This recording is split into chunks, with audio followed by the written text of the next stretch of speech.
Itu kan guru itu dia putar-putar, itu kincir anginnya, tapiannya untuk mengaduk-aduk murid. Si murid ini ketipu nggak dengan kalamnya, tersinggung nggak dengan ikhwannya, baper nggak dalam khidmahnya. Katanya mau khidmah tapi nggak mau berkorban perasaan. Ente harus korban perasaan kalau khidmah. Jangankan perasaan, kita bahkan korban waktu bersama anak istri, korban waktu bahkan bersama diri kita sendiri. Hak tubuh untuk tidur pun dikurangi kalau khidmah. Bahkan diri kita ini pengen dihormati pun kita bakar semua itu. Kita malah menghormati orang.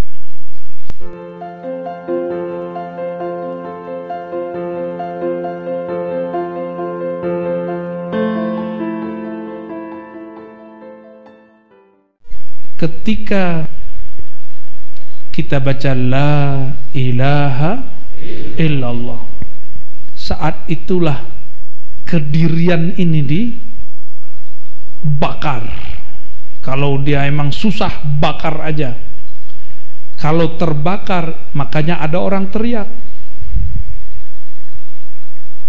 Kalau cuma la ilaha illallah, ya kadang dia ngikut-ngikut aja tuh ya.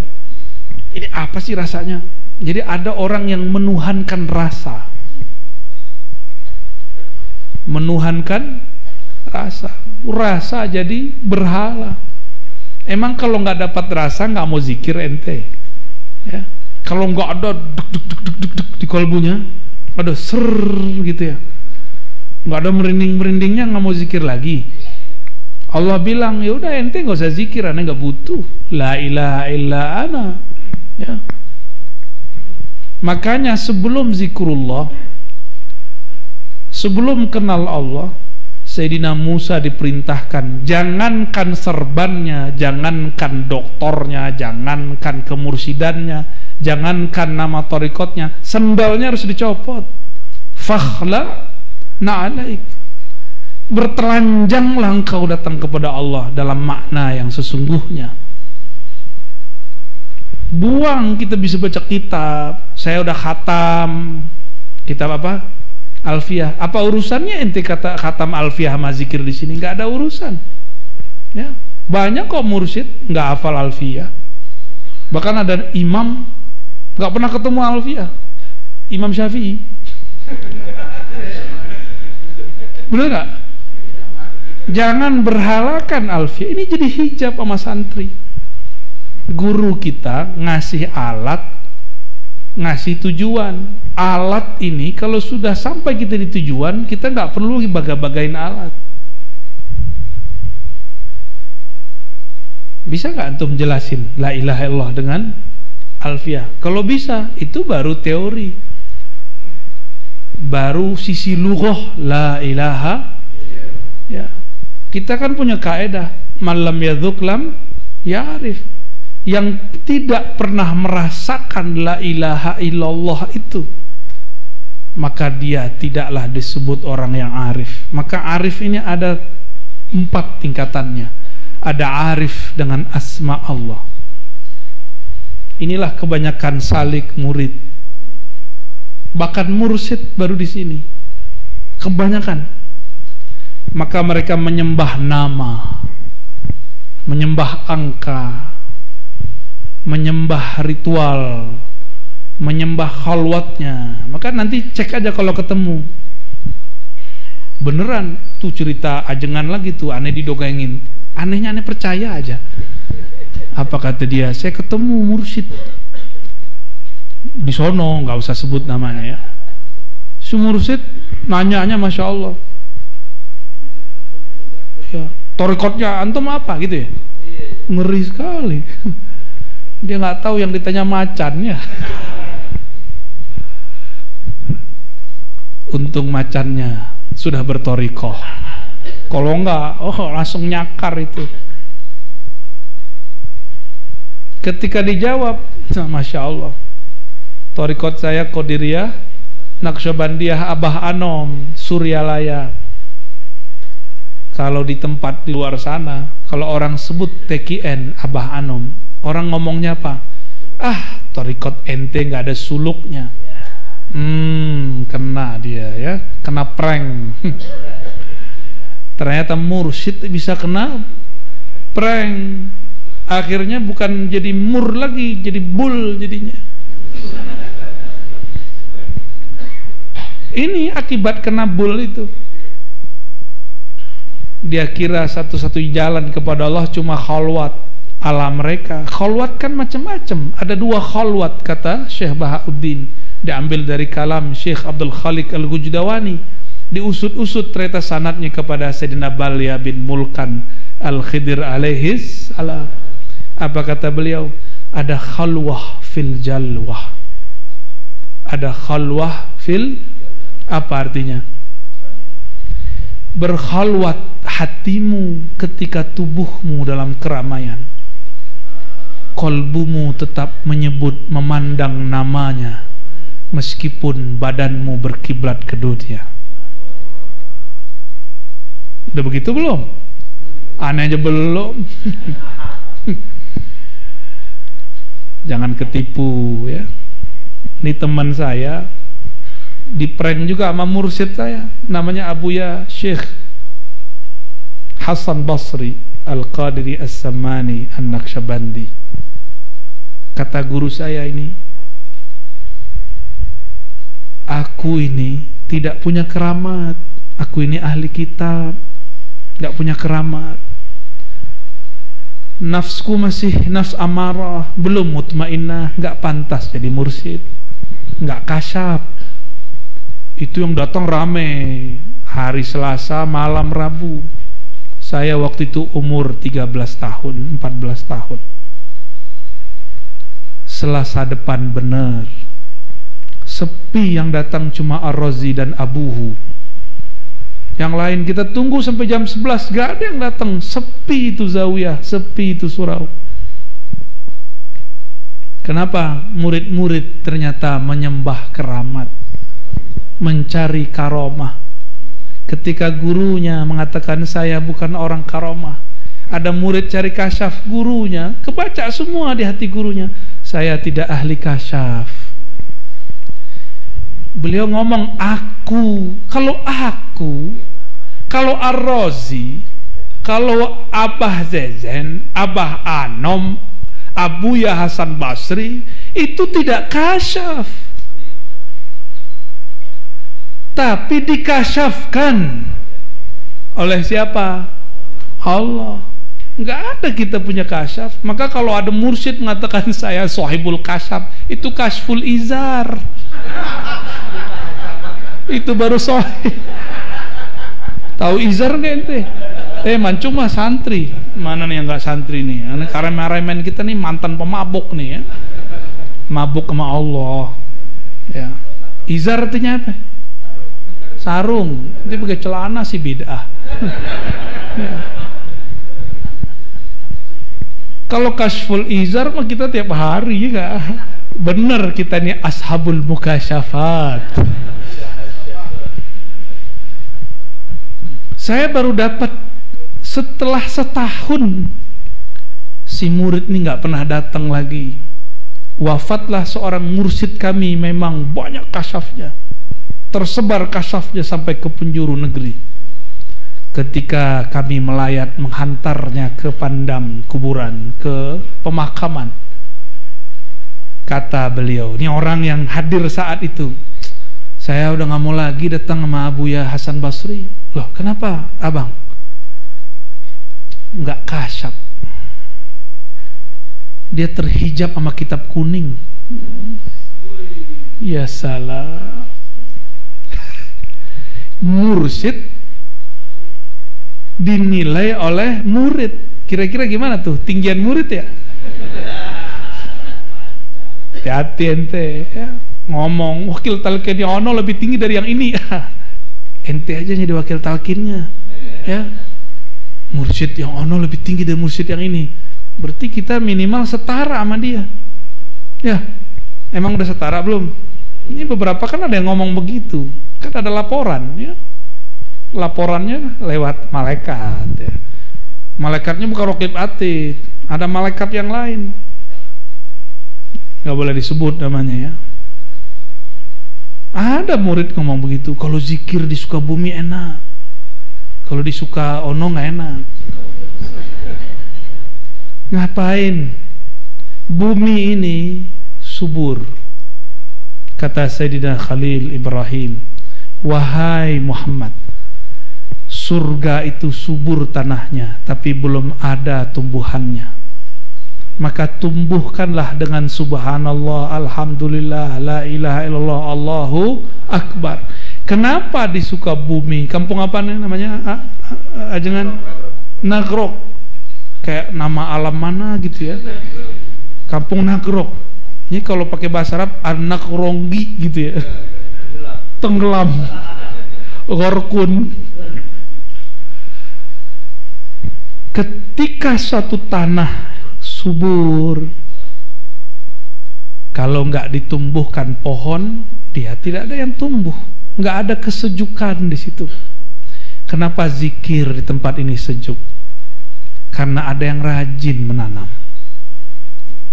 Ada yang dititipkan lahan, dia tanam terus, ditanam terus. Tumbuhlah bukan di ladangnya tanah, tapi di ladang kolbunya murid. Makanya murid setiap kali datang kayak merasa dipupuk, tumbuh lagi, tumbuh lagi.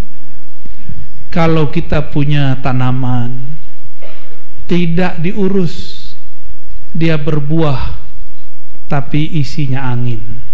Kita punya padi, nggak pernah dikasih pupuk, nggak pernah kita bersihin rumput-rumputnya, nggak pernah kita airin. Apa yang terjadi? Hapak, hampa gitu kali ya. Cocok logi, cocok ya? Cocok, alhamdulillah. Hampa bener, nggak ada isinya. Dia berbuah, hanya enak dilihat, tapi tidak enak. Ketika diolah sedikit nggak bisa. Ketika dijemur ngambek, kabur. Coba lihat, ketika padi dijemur, maka berpisahlah mana yang bagus, mana yang tidak bagus. Bukan sebelum dijemur, diapain namanya itu? Ketika kita puter-puter pakai angin itu loh. Di tapian. Aneh dapat kamus banyak hari ini nih. Masya Allah, Allah Maha Kaya. Bahasa sangat banyak. Di tapian ya. Itu udah misah. Itu kan guru itu dia putar-putar, itu kincir anginnya, tapian ya, untuk mengaduk-aduk murid. Si murid ini ketipu nggak dengan kalamnya, tersinggung nggak dengan ikhwannya, baper nggak dalam khidmahnya. Katanya mau khidmah tapi nggak mau berkorban perasaan. Ente harus korban perasaan kalau khidmah. Jangankan perasaan, kita bahkan korban waktu bersama anak istri, korban waktu bahkan bersama diri kita sendiri. Hak tubuh untuk tidur pun dikurangi kalau khidmah. Bahkan diri kita ini pengen dihormati pun kita bakar semua itu. Kita malah menghormati orang.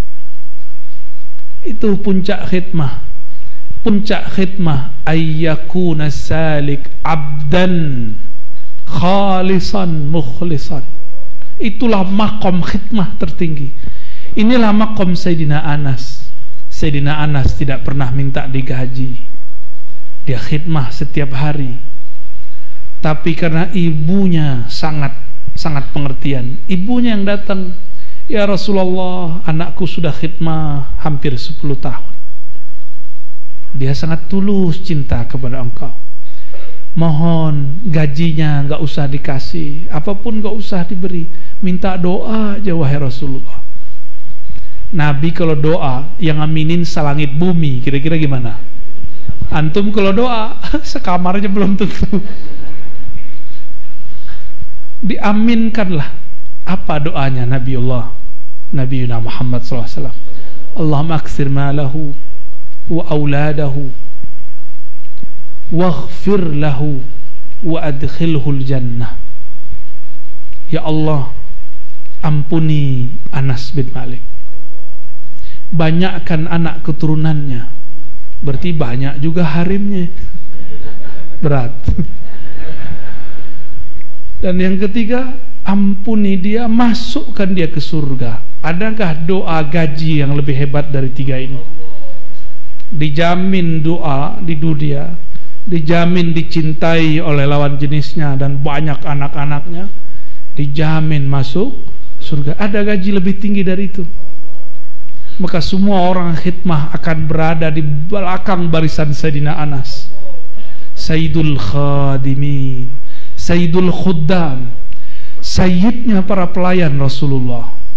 Kita ini niat kita begini cuma melayani Rasulullah SAW. Kita melayani orang semuanya karena melayani Rasulullah SAW. Gak ada lebih. Kita berharap doa itu juga mengalir pada kita semua. Maka jika ingin hidup berkah dunia akhirat, berkah bukan banyak fulus, bukan. Berkah ketika sang pemberi berkah memandang kepada kita. Sekali Allah memandang engkau, dia selama-lamanya memandangmu. Mau jadi badung, mau jadi apa, Allah tetap pandang dia. Mau dia nakal, ditarik oleh Allah SWT. Mau diganggu syaitan 70.000 syaitan, akan diselamatkan oleh Allah kalau Allah sudah pandang. Dan orang khidmah itu, dia punya dua senjata dalam dirinya. Pertama, al-yaqin bila syak, yakin yang tak ada sedikit pun syak kepada gurunya, kepada guru dari gurunya, bahkan sayyidul muallimin wal mursyidin, Sayyidina Nabi sallallahu alaihi wasallam. Tapi kata Nabi, dinukil di kitab-kitab ini, ujiannya orang beriman di dunia adalah zalazil, bukan zalazil bumi, zalazil nafsiyah, goncangan jiwa. Itu lebih berat, goncangan sehingga kita berpikir, apakah benar ini thariqat kepada Allah? Goncangan ini terjadi pada Sayyidina Umar. Sayyidina Umar berkata, ketika beliau hendak menang sampai di kampungnya, lagi girang mau usul ke kampungnya, tiba-tiba ditahan kafir Quraisy. Nabi pun mengalah meskipun benar. Apa kata Sayyidina Umar? Ahakun dinuna arasulun anta. Apakah benar agama ini? Apakah benar engkau seorang rasul? Itu goncangan besar pada Sayyidina Umar. Nanti ketika kita berjuang, berkhidmah, tiba-tiba ada rasa itu muncul. Benar gak ini nih? Ya, nyambung gak sih ini? Ada perasaan itu gelisah. Kegelisahan ini asyaddu min azabin nar. Maka orang-orang di dunia yang berjuang, azabnya didahulukan, yaitu azab nafsiyahnya. Inilah yang disebut al-azab al-adna, siksaan yang ringan. Ringan ini, mending kita disiksa di sini daripada disiksa di sana. Maka berkhidmahlah kepada guru, berkhidmahlah kepada majlis, Allah akan angkat orang-orang itu, ya. Dan yang kedua, apa yang ada pada diri orang yang khidmah? Kalau sudah yakin bila syak, kita sebut dengan tasdik. Dan yang kedua apa? Yang merusak tasdik apa? Syak tadi. Orang sudah jalan, diberi kepercayaan, diberi amanah, yang merusaknya apa? Khianah. Maka orang-orang yang sudah dapat ijazah zikir, udah dapat zikir-zikir asrar, sekarang dia punya tantangan berikut. Apa itu? Khianat. Ini yang paling berat. Banyak murid-murid khianat. Maka kembali ke cerita tadi, ketika majelis guru saya sepi, bertanyalah salah satu dari kawan saya yang masih bertahan tapi sesekali, wahai Tuan Syekh, Itu kenapa Abuya mengatakan kemarin tidak alim, tidak kasyaf. Apa jawaban beliau? Persis yang saya katakan tadi. Kalau Buya Hasan Basri tidaklah kasyaf, tapi murid salah faham. Murid mengira yang kasyaf itu adalah guru. Itulah pemberhalaan terhadap guru. Ini juga nggak boleh. Maka kadang-kadang mohon maaf para wakil talqin, kita ini kadang jadi hijab untuk murid-murid.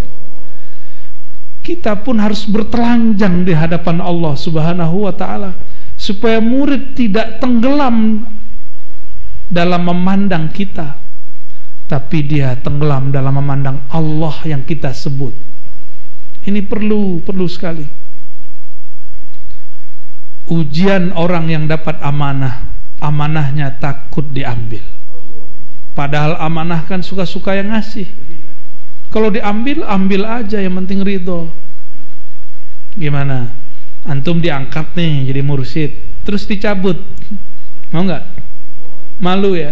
Apa kata dunia? Gitu ya? Itu nafsiyah yang bermain. Ya, nafsiyah yang bermain.